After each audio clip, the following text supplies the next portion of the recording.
I remember very clearly, and Nixon explained to us to understand this. He says, we're all Keynesians now, so I guess we were all supposed to accept this. But that still wasn't very satisfying. So a short time after that, I decided to just speak out on the issue of money, because I thought it was, although the issue of liberty and foreign policy and economic policy was always real important, it was the monetary issue that prompted me to speak out on it and try to explain, how this was connected to all that we do and why we have big government, government's monetized debt, you have growth of government, destruction of liberty, and how that continues. And for that reason, I decided in 1973 that I would run for Congress, which was probably a pretty silly thing to do, to tell you the truth. So I was in a very busy medical practice, and I went to my wife, Carol, and I told her, I said, I think I'll run for Congress. And she said, what in the world would you want to do that for? And I told her, I said, well, I've been reading about the economic system and monetary policy, and I said, I just want to go out and talk about it. At that time, there were 3 members of the Texas delegation, Republicans, the rest were all Democrats. It was a Watergate year that I was running. It was 1974 when I actually ran. And the only reason they allowed me to be on the ticket was they didn't know, Republicans didn't yet know who I was or what. That came later on when they fought me tooth and nail and did not want me to go back into Congress. So when I said that I would run, and they were delighted. Okay, put a name on the ballot. Who else? It's never been a Republican district, this sort of thing. But it was just a chance to talk about the issues I wanted to talk about. And my wife said, this could be a dangerous thing. And I said, how in the world can it be dangerous? And she didn't know anything about the conspiracy theories or anything. And she was telling me that it was dangerous. So, no, I said, well, why do you think it was dangerous? She said, you could end up getting elected, But I guaranteed her that was not possible. Because obviously I was going to present the case that I thought we needed. I believed at the time that nobody would accept it, and that you have to be, the arch giveaway artist. I promise you this and this and all. And so therefore I really believed that it would be impossible. But I said, and so I explained that to her. I said, why do you think I'm going to end up elected? She says, they're going to believe you're telling the truth. And they'll place confidence in you end up getting elected. Well, I wasn't elected that time, but the Democrat that I ran against then resigned shortly afterwards. It was a special election, special circumstances, and then I ran and went into office then the next year. But it really opened up an opportunity where it was more than just talking to a few people on a very modest, unorganized campaign. All of a sudden, we had a better opportunity, and the first thing I asked for was to be on the banking committee, and I was placed on there and always served on the banking committee. But during that period of time, starting in the early 70s, I was actually in Congress with a good many different Federal Reserve Board chairmen. When I first went there for a very short period of time, Burns was the chairman. But the neat thing about Burns and Volcker, they still were allowed to smoke at the hearings. Burns had his pipe and Volcker had his cigars. And, I hate smoking. I can't stand it, and I believe all the healthy. There's something about this antagonism that you're like the Taliban if you smoke. But anyway, it was fascinating to see them down there smoking away, but they must have been smoking something else because they never made any sense. But then when he left or was taken out, they put G. William Miller on there, who didn't last. Most of the Federal Reserve chairmen usually last 8, 9, 10 years. But Miller lasted 1 year. You know, things were bad. It was Jimmy Carter and a lot of inflation. The consequence of the things of the 70s. They were very chaotic, just as many of us predicted and expected, due to the breakdown of the Bretton Woods, tremendous inflation, high interest rates. So Miller didn't last, but then Volcker came in. Volcker I got to know pretty well, and in my book, In the Fed, I mentioned that he was probably one of the more decent individuals you could at least talk to him, you know.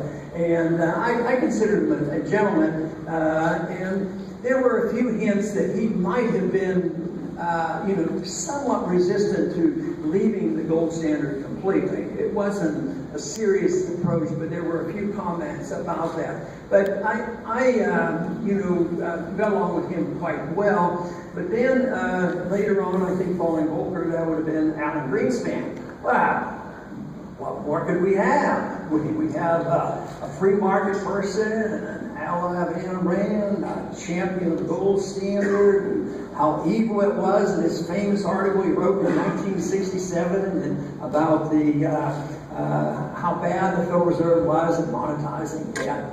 So he was there, and of course, after about 8 years, and we have our present Federal Reserve Board chairman. He's a little bit more difficult to understand or get along with, but anyway, Greenspan would come to hearings quite frequently, and there was one time when they scheduled a session where if we got there a little early, if we wanted to go in and shake hands, say hello to Greenspan, and get a picture taken with him, that you could do that. So I decided to do it, but I went back and looked at some of my old material that I'd gotten in the 60s, because although I'm a long way from being a Randian or an objectivist, it was fascinating reading from Ayn Rand, and I got all her newsletters. So I did have the original copy of the 1967 newsletter where she wrote the famous article praising the gold standard and condemning, monetization of debt.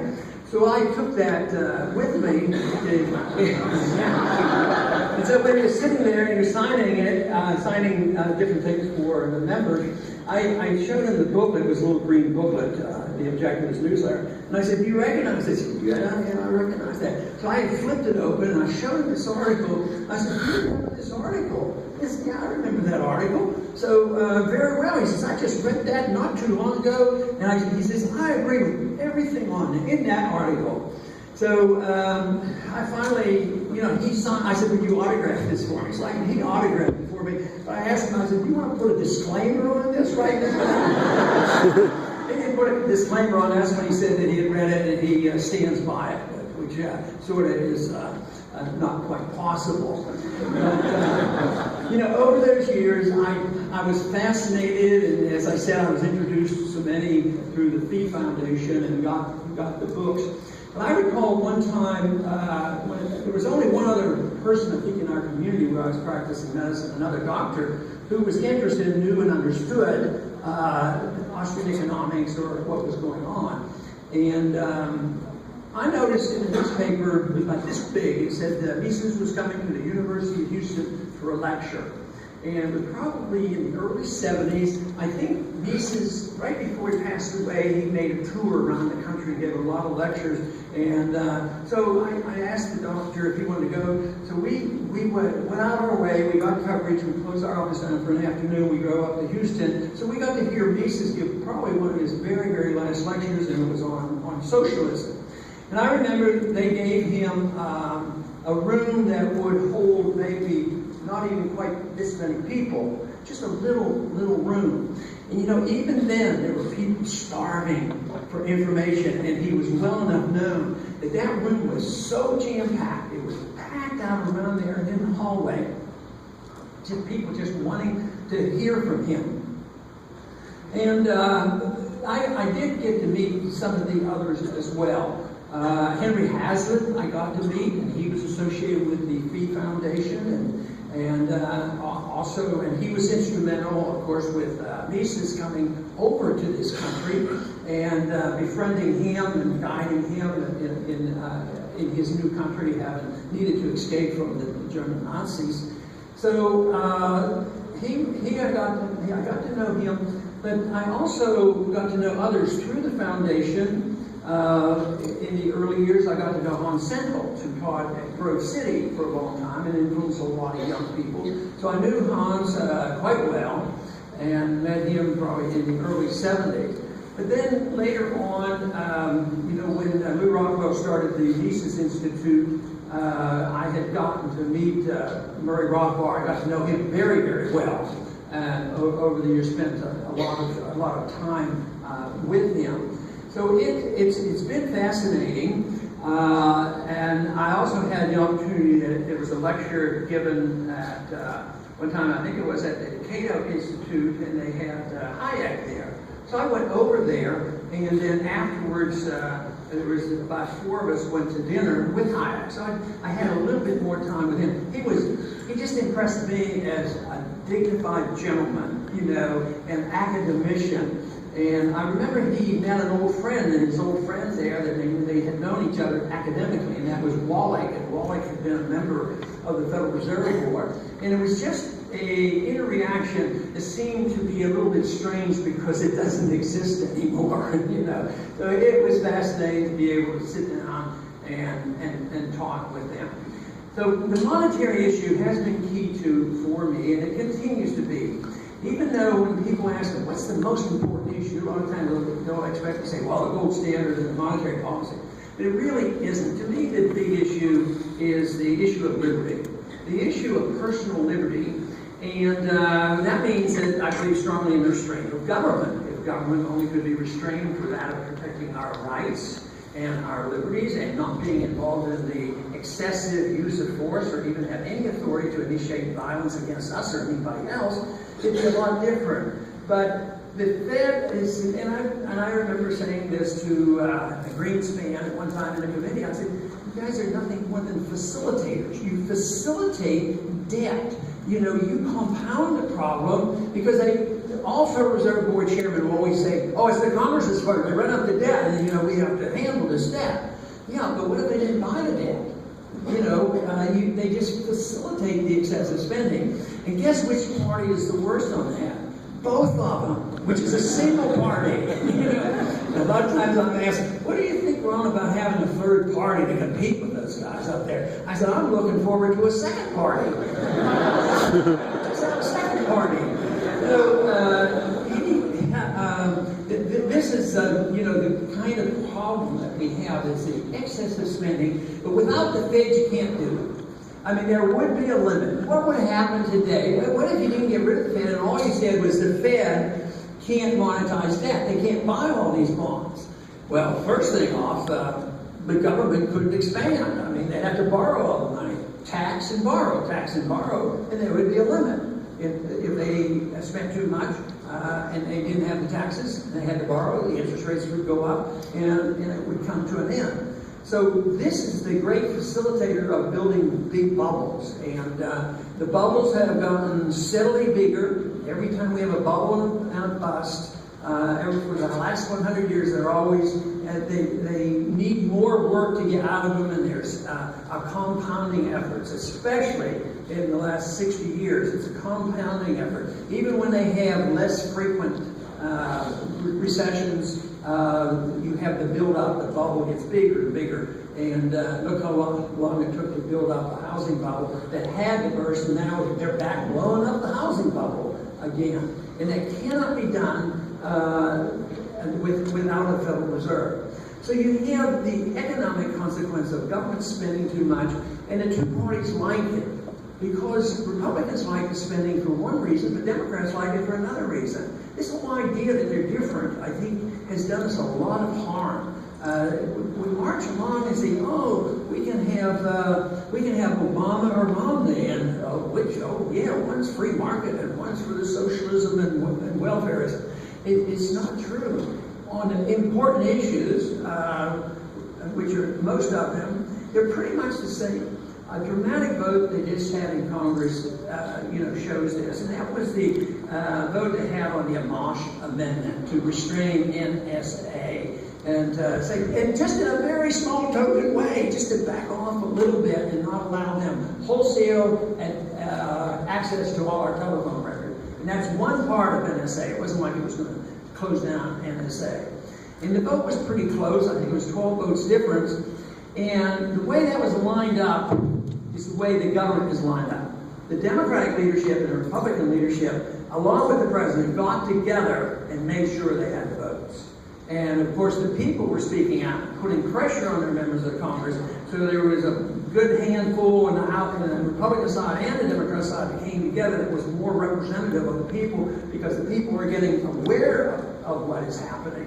And this is really the problem, is that there's this big difference. So in foreign policy, everybody knows the Democrats are against war, and they're peaceful people, and they want to end the war. Yeah, sure. And we all know the Republicans want to balance the budget. Yeah, look how often they've done that. But they support the same thing over and over again, and then we end up with the mess that we have today.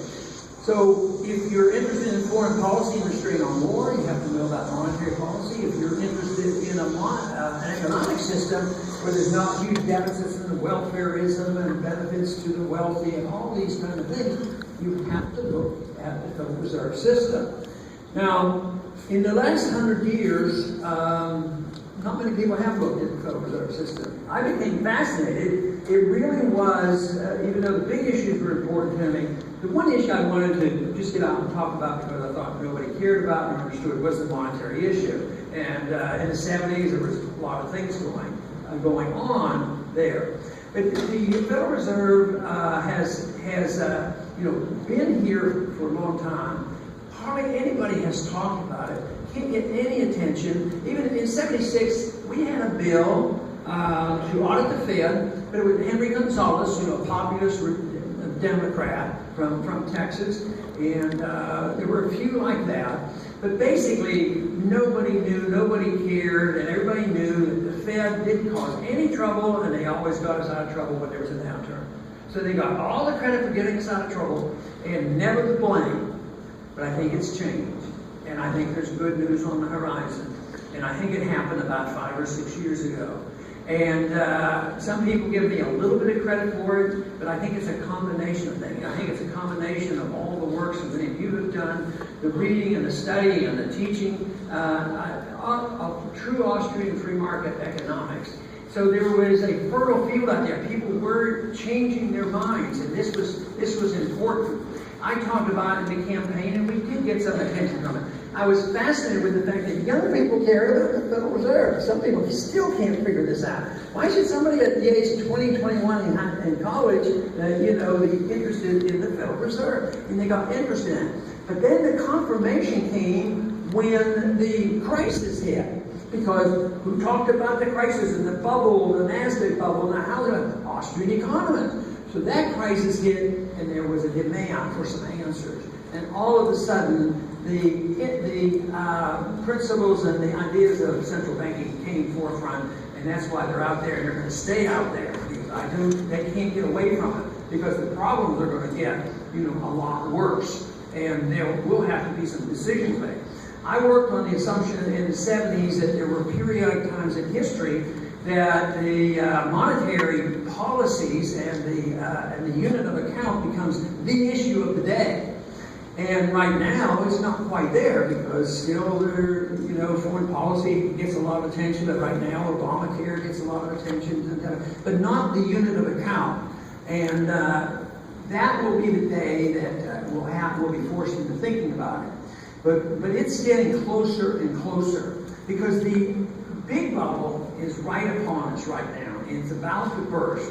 It may have started leaking some fluid right now, and that is the bond bubble, the dollar bond bubble. I think it's gigantic, and from my best understanding of Austrian economics and world history and monetary policy, it's probably the biggest ever. Because there's been inflation forever, thousands of years. Back in Roman times, they had inflation and wage and price controls, and they were big empires, and they came down. But this one's bigger. This one is bigger because of the electronic communication, this idea that you have a worldwide fiat currency established in 1971, and it has been accepted far beyond anything that it deserved or anybody dreamed. So for all this time, and they took these dollars, these paper dollars, which are computerized, and put in as reserves around the world.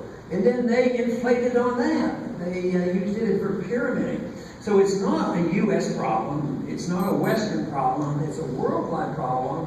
And I think it will prove to be the biggest bubble ever and the worst crisis ever, because I don't see any easy way out.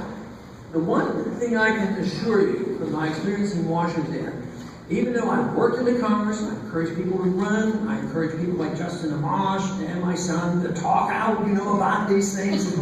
But I don't think all of a sudden next year you're going to see more good guys in there and they're going to change attitudes. It's not going to happen. And there's not, going to be any winding down of QEs. I don't believe that's going to happen. They'll tinker, but they're not going to. The pain and suffering is too great. They will spend. They will run up the debt. Interest rates will go up. They've already started going up, and they're going to have a problem where they won't know what to do. They're behind between the rock and a hard place, because the pain is much greater to do the right thing than it is to do the wrong thing and kill the patient. It's an addiction. The whole country is addicted to it. And even those who seem to be allies sometimes will say, yeah, Ron, this is okay, but except for my stuff. But that's what they tell me all the time in my district. And there were times when I wondered how it ever happened. How did I ever get reelected? Because I voted against the law. Because I believed that it was the spending that was the problem. And eventually it would lead to a crisis. So this is on our doorstep, and we have to really think hard about how this is going to come about, how it will be resolved. I think there will be a loss of confidence in the dollar, and they're going to rush out of bonds, and it's going to hurt everybody financially. Then there will be a restoration, as it always has over the years. It will have to, resort to some type of a commodity currency or relationship, or allow the market to pick. Something will have to happen, because they can't continue just printing all this money and expect it to work. But the attitude in Washington is to continue spending. Yes, they're arguing about sequestration, and cutting back, and we have to do this, we're going to close down the government, and we're not going to raise the national debt. I just don't think that's going to happen. I mean, it's sort of like saying, 6 years ago, Detroit would clean up their act and, with them on their knees. I mean, it didn't happen.